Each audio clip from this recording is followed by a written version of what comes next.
Hello friend जय जगन्नाथ स्वागत करुच्छे आपण को मोर आ गोटे नुआ ब्लॉग को आउ सांग मैंने टाइम आसीगलानी 6:20 आउ गुलु मामा ये कांदुचु कौन पाई आउ आमे कुआडे बाहरीचु आपण मैंने वीडियो को कंटिन्यू करंतु तापर जानि परिबे आमे कुआडे जाउछु आ गुलु मामा जेहेतु रेडी ही सालानी से पूरा टेंशन हेलानी मामा चाल कहि से पूरा कांदी की छानिया आमे एटी ओला को वेट करिचु आ हैदराबाद रे ओला आउ रैपिडो एते परेशान करंती कहिबार नै माने बुक तो नहीं नेबे पुणी फोन करके कैंसिल करेंगे कि 2-3टा खेला पर आम फाइनाली बुक है आउ भी रास्ता जना न था जेहेतु आमको किसी बाट चलिकी जावाक पड़ा तापर से भाई जहाँ ये आखपाखे थे जहाँ से सामना पर्यंत पहुँची गले तापर आमर ऑटो बुक कर देइथिलु आमे बसीगलु ऑटो आउ हैदराबाद रे आपन को किछि मिलू बा न मिलू ट्रैफिक पाइबे आउ एठी आपण जेतिकी मन खुशी रे कुआडे गोटे जीवाको बाहरी थिबे ए ट्रैफिक पई आपण को मूडटा पूरा ऑफ ही हेइ जिवो तापर देखंतु एमिति हेइ साला परे किछि बाट गला परे बहुत रास्ता गला परे किछि त नै बहुत रास्ता केते रास्ता टिके फांका मिलला पुणी ट्रैफिक माने सेते बेलकु भारी विरक्त लागिलानी एठी तापर गुलु मामा भी सेठी तार सुई जाई थाई आउ हैदराबाद रे आपन को किछि मिलु बा न मिलु गहना दुकान आपन को गुटे साइड रे गुटे लाइन रे बहुत सारा वेराइटी बहुत सारा कलेक्शन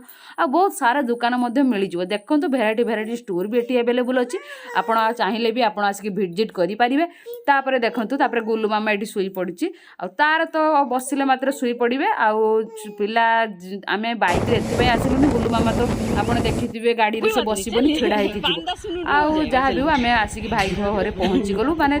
2.5-3 घंटार गला आम पहुँची गलु तापर भाई आमको नवापाई आसते तौक आ गुलु मामा को देखो कि खुशी आपड़ जब संध्या टाइम रे कुआडे बाहरी चलते आपन को घंटे जगह 2 घंटा टाइम ही लगे तापर आम से भाई को डाकुले भीतर को आस जेहेतु से भाई मना कले कि नाइन मुझे जीविनी मो टाइम हो गला तेणु से भाई से पलैले आउ आमे ऊपर को पलि आसिलु आसला एठी मु वीडियो किसी शूट करि पार नथिली आउ गुलु मामा पहुँची तांको भाई भौणी सब भाई मान सब खेल चलैछि आउ तार भाई रो टिके माने तार जो खेलना सी तार लगे कि तार स्टार्ट कर दी आउ एठी थिला सेही भाई आउ मो सांग तार पुअर बर्थडे आ जेहेतु आमर आसबार लेट हो जाइथिला आमे तांको कहितलु नाही कि तुम केक कटिंगटा करि दियो आमे जाइकी किछि माने लेट हो जिवो तेणु से माने आ पूर्वरु करि देइथिले आउ मयंक ता ना होचे मयंक तार जन्मदिन थिला काली रोइबा काली रोइबा ना काली पळि जिबा काली टिके रोइबा बेबी संग खेली many many happy returns of the day हाँ तापर आमर सकाळे जबरदस्त गोटे ब्रेकफास्ट है सी भी आम गाँ मुढ़ी आ उड़ीसा मुढ़ी आउ ये सब जिनस सतरे खाइबा को मजा आसे सब एथर मेलमिशा हेले ना एकुटिया खाइबा को भल लगे तापर खाई पी सारिकी तांकर भाई भौणी गोटे नुआ साइकिल से जे ताको गिफ्ट करथिले सेटा भौणी की नहीं चलाउथला तापर आमे संध्यारे बाहरी पड़िथिलु टिके बुली जिबा पई आ कुआडे बुली जाउछु आपण वीडियो को कंटिन्यू करंतु आ आपण को मो सहित भी बुलेई नेबी आमे एठु ओला बुक करथिलु माने कार बुक करथिलु तापर से आसी पहुंची गला आ आमे बसिकी पळेलु एठी भी तुमे जाओ जियाडे जाओ ट्रैफिक मु आपण को कहि रखिछि आ संध्या टाइम रे आपण जहा जुआडे भी जिबे भारी टेंशन ए ट्रैफिक आउे आम जाकि पहुँची गलु आ रास्तार सब बहुत बहुत बढ़िया व्यू थिला खेलना पाई माने दूली तापर आम पहुँची गलु सामना गेट रे आउ देखंतु एठिकार व्यू एते एटा होचु ना होचि स्टैच्यू ऑफ इक्वालिटी आउ बहुत सुंदर मंदिरटा सतरे एठी पहुँचला परे बहुत ही माने बहुत बढ़िया लगिला आउ सेठु आसीबा पाई भी मन नथा आ गुलु मामा से टाइम रे तार दुईटी सांग को खोजी आनी तांको सहित खेल चलै आ सेटा मामा पापा किए कुआडे जाउ तार फरक पड़ेनी आ आमे एठु आसिलु से भाई आउ मो सांगर तार किसी काम थिला जेहेतु से माने आसी पार नथिले आउ से सांगर ता भाई जेहेतु सी भी मो भाई आउ से भाई हमको डेकी साथी बुलवा पई आस्थिला तांको रिलेटिव आमे 3 जण 4 जण मिसिक आस्थिलु आउ एठी हैदराबाद जदी आपण स्टैच्यू ऑफ इक्वालिटी आछंती तो आपण लेजर शोटा निहाती देखंतु बहुत भल लागिवो जहाँ तो आमे भीतर को एंट्री करि पालेनी काहेकि ना बहुत लेट रे आमे आस्थिलु आउ जेहेतु हमको रिटर्न जिबार थिला तेणु आमे खाली जस्ट एमिति बुलिबा पई आस्थिलु आमे कहले आमे तो बाहर रहउछु आउ जते बेले भी चाहिबो आसपरि बस एमिति बुलिबा पई आस्थिलु तापर एठु चललु आमे माने राम आउ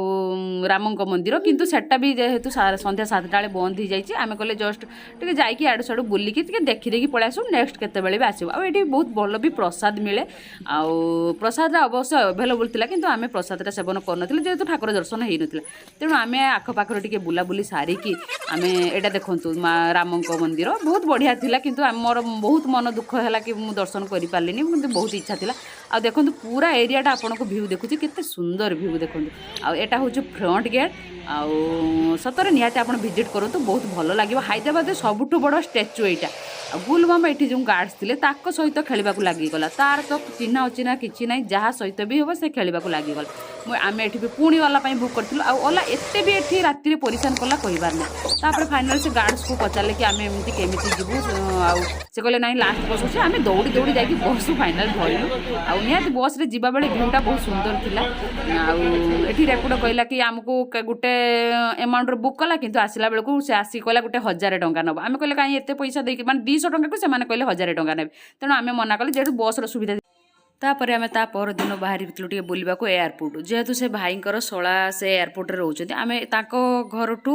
ଏୟାରପୋର୍ଟ ପାଖ ଆମେ ତେଣୁ ବୁଲିବା ପାଇଁ ବାହାରିଗଲୁ ଏୟାରପୋର୍ଟ। ଦେଖନ୍ତୁ ତାର ନଜାରା। ଆଉ କହିବାକୁ ଚାହୁଁଛି ଆପଣମାନେ ଭାବୁଥିବେ ଏମାନେ କିଏ? ଏମାନେ ହେଉଛନ୍ତି ମୋ ସ୍ୱାମୀଙ୍କର ମାନେ ସାଙ୍ଗ। ଆଉ ଏମାନେ ମୋ ବାପଘର ସାଇଡ଼୍ର ଲୋକ କିନ୍ତୁ ଏମାନଙ୍କ ସହ ମୋର କେବେ ଦେଖାଇନି। ଆଉ ଏମାନଙ୍କ ସହ ଦୀର୍ଘ 6-7 ବର୍ଷ ପରେ ଦେଖା ହେଲା। ମ୍ୟାରେଜ୍ ପରଠୁ ଏମାନଙ୍କ ସହ ମାନେ ସେମିତି ସୁଯୋଗ ମିଳିନି କି ଭାଗ୍ୟ ମିଳିନି ଦେଖା ହେବା ପାଇଁ। ଆଉ ବହୁତ ହି ଭଲ ଲାଗିଲା ତାଙ୍କ ସହ ମିଶିକିନା। ସାଙ୍ଗମାନେ ଆଜିର ଭିଡ଼ିଓଟିକୁ ମୁଁ ଏଇଠି ଶେଷ କରୁଛି। ଆଉ ରଖିବା ପୂର୍ବରୁ ଗୋଟେ କଥା କହିବି, ଯଦି ଆପଣମାନେ ଆମ ଭିଡ଼ିଓକୁ ଦେଖୁଛନ୍ତି ଆଉ ଆମ ପେଜ୍ରେ ନୂଆ ଅଛନ୍ତି ତ ନିହାତି ଆମ ଭିଡ଼ିଓକୁ ଲାଇକ୍, ଫଲୋ, କମେଣ୍ଟ, ସବସ୍କ୍ରାଇବ୍ କରିବାକୁ ଜମା ବି ଭୁଲିବେନି। ପୁଣି ଥରେ ଦେଖାବି ଆଉ ଗୋଟେ ନୂଆ ବ୍ଲଗ୍ ନେଇକି। ରହୁଛି ଜୟ ଜଗନ୍ନାଥ।